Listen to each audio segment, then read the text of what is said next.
یہ نظر میرے پیر کی، یہ نظر میرے پیر کی، نظر میرے پیر کی، یہ نظر میرے پیر کی، یہ نظر میرے پیر کی، نظر میرے پیر کی۔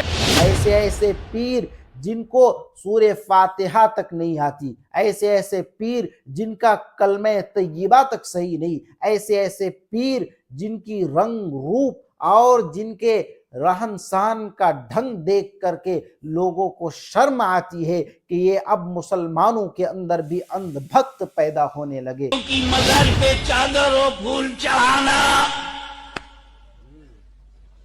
بالکل جائز ہے، بڑا ثواب ہے۔ ہم تو مخدوم مینا کی جا کے چڑھاتے ہیں، سمجھ جانا، سننی ہے۔ مزار پہ چادر چلانا مکروہ ہے۔ کون سی بات صحیح ہے کون سی غلط سمجھ میں نہیں آ رہا ہے۔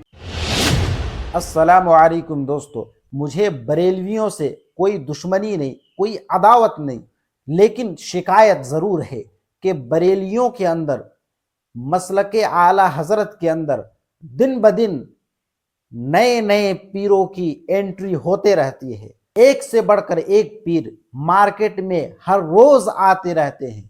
کوئی پیر تو ایسا ہوتا ہے کہ پیسے کو ہاتھ لگاتے ہی پیسہ پیر کا، کچھ پیر تو ایسے ہوتے ہیں کہ دن بدن اپنے روپ رنگ کو ایک الگ ہی طریقے سے سنوارتے ہیں۔ جی ہاں، میں اس گھونگھٹ والے پیر کی بات کر رہا ہوں، میں اس اوڑھنی اور دوپٹے والے پیر کی بات کر رہا ہوں۔ آپ نے دیکھا ہوگا کہ ایک بابا ہیں، سفید داڑھی ہے، لیکن لباس کیسا ہے؟ لڑکیوں والا لباس ہے۔ لباس کیسا ہے؟ لال کلر کے کپڑے میں، لال کلر کے سوٹ اور سلوار میں موجود ہیں، اوڑھنی بھی اوڑھی ہوئے ہیں، اور ان کے پیسے رکھنے کا طریقہ بھی وہی ہے جو عورتوں کا ہوا کرتا ہے۔ مجھے یہ بات سمجھ میں نہیں آتی کہ ان جیسے جاہل پیروں کے پیچھے عوام پاگل کیوں بنی رہتی ہے، ان جیسے جعلی پیروں کے پیچھے عوام پڑ کیوں جاتی ہے۔ صاف ظاہر ہوتا ہے جس کو نماز نہیں آ رہی ہے، جس کو دین شریعت سے کوئی مطلب نہیں، جو شریعت کے خلاف کام کر رہا ہے، ان جیسے لوگوں کے پیچھے آپ کیوں پڑ جاتے ہو؟ آپ کو اگر دیوبندیت سے تکلیف ہے، اگر علماء دیوبند سے آپ کو دوری بنانی ہے تو دور رہیے، مسلک اعلی حضرت پہ آپ جم کر کے ڈٹے رہیے، لیکن اس کا یہ تو مطلب نہیں کہ مسلک اعلی حضرت کے نام پر آپ ایک سے ایک نئے پیر کو مارکیٹ میں لاتے رہیں اور بدعت و خرافات کو ترجیح دیتے رہیں۔ ایسے ایسے پیر جن کو سورہ فاتحہ تک نہیں آتی، ایسے ایسے پیر جن کا کلمہ طیبہ تک صحیح نہیں، ایسے ایسے پیر جن کی رنگ روپ اور جن کے رہن سہن کا ڈھنگ دیکھ کر کے لوگوں کو شرم آتی ہے کہ یہ اب مسلمانوں کے اندر بھی اندھ بھکت پیدا ہونے لگے، مسلمانوں کے اندر بھی اب اندھ بھکتی اور اندھ وشواس پیدا ہونے لگا۔ ان جیسے لوگوں کو اپنے دور میں اور اپنے وقت میں جب ہم اور آپ دیکھ رہے ہیں تو ہماری ذمہ داری بنتی ہے کہ ان کی دکانوں کو بند کرائیں۔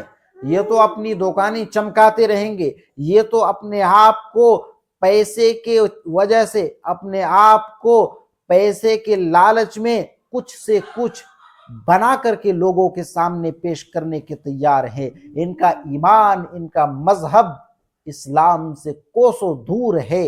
ان لوگوں کو اسلام سے، قرآن سے، احادیث سے کوئی مطلب نہیں ہوا کرتا۔ ان کا مقصد صرف جیب بھرنا ہوتا ہے، ان کا مقصد صرف پیسے کمانا ہوتا ہے۔ میرے مسلمان بھائیوں، بزرگوں کی قبروں پہ جائیے، بزرگوں کی قبروں پہ زیارت کے لیے جائیے، فاتحہ پڑھنے جائیے تو صحیح، لیکن وہاں جا کر کے ان جیسے جعلی پیروں کے ہاتھ میں اپنا ایمان خراب مت کیجیے۔